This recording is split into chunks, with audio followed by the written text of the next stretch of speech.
नमस्कार। खेत खजाना में आपका स्वागत है। आज फरवरी की 5 तारीख है और दिन है रविवार।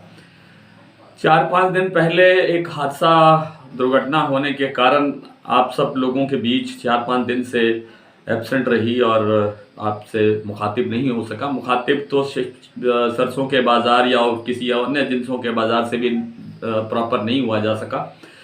लेकिन कुल मिलाकर के सब कुछ शांत है, सब कुछ ठीक है, सब वापसी पर सुधार की तरफ है।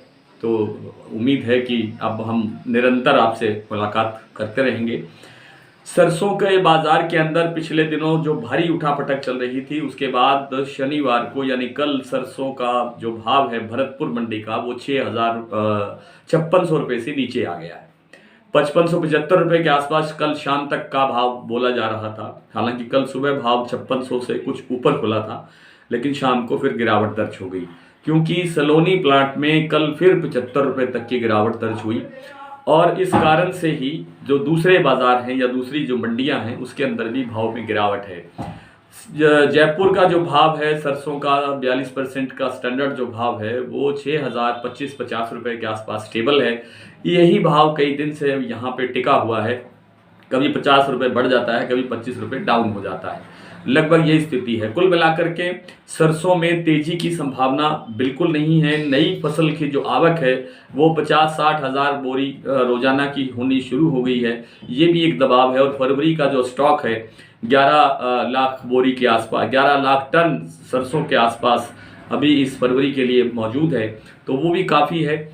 तो और दूसरी जो सबसे बड़ी समस्या है वो ये है कि तेल की मांग नहीं है, क्योंकि विदेशी जो आयातित तेलों की मात्रा इतनी ज़्यादा बढ़ी है। सभी प्रकार के खाद्य तेलों की जो आयात मात्रा है उसमें भारी वृद्धि हुई है। उस कारण से भी जो घरेलू तेल है उनकी खपत नहीं हो पा रही है, उनकी मांग नहीं निकल रही है। इसलिए भी तिलहन की फसल पर, सोयाबीन की फसल पर और सरसों की फसल पर बड़ा दबाव बना हुआ है। और जो नई फसल आ रही है वो कितनी होगी, कैसी होगी, उसके बारे में अभी सटीक अनुमान नहीं है। 11-12 फरवरी के आसपास प्रयास रहेगा कि आपको एक नया वीडियो के माध्यम से नई जानकारी दी जाए। फिलहाल लगता ये है कि 100 लाख टन के आसपास माल नया उत्पादन होना चाहिए। और अगर बाजार इसी तरह से रहा, आयातित तेलों पर सरकार ने कोई कदम नहीं उठाया, बजट के अंदर सरकार ने कुछ कदम उठाना चाहिए था, ड्यूटी बढ़ानी चाहिए थी खाद्य तेलों के आयात पर, तभी सरसों का भाव या सोयाबीन के भाव के अंदर सुधार आ सकता था। लेकिन अब अगर सरकार इसी पॉलिसी पर चलती रही तो बहुत कठिन हो जाएगा सरसों के भाव को ऊपर लाना।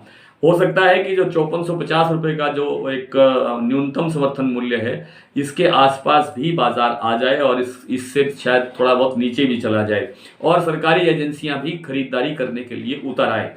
पिछले 2 साल से सरकारी एजेंसियों को खरीद के नाम पर कुछ नहीं मिला है। इस बार लगता है, उम्मीद है कि सरकारी एजेंसियां भी कुछ सरसों खरीद पाएंगी।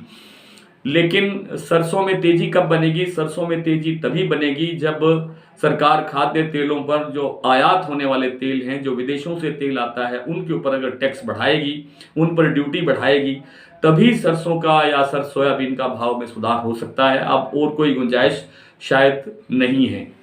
कपास के बाजार पर, नरमा कपास के बाजार पर दबाव निरंतर बढ़ता जा रहा है, क्योंकि इंटरनेशनल मार्केट सपोर्ट नहीं कर रही है। रुई की मांग नहीं निकल रही है। रुई की जो घरेलू कीमतें हैं प्रति कैंडी 62-63 हज़ार रुपये के आसपास हैं। पिछले साल इन दिनों के अंदर वो इसी रुई का भाव इन्हीं दिनों के अंदर लगभग 80 हज़ार रुपये के आसपास था, जो बाद में बढ़कर 1 लाख रुपये तक भी पहुंचा था। लेकिन इस बार रुई की डिमांड नहीं है और लागत खपत बिल्कुल ही कमज़ोर है। उस कारण से नरमा की कीमतों पर भी फिलहाल दबाव बना हुआ है। आज इतना ही। कल से आपसे निरंतर और रेगुलर भाव पर बात करेंगे। आज इतना ही। तब तक के लिए नमस्कार।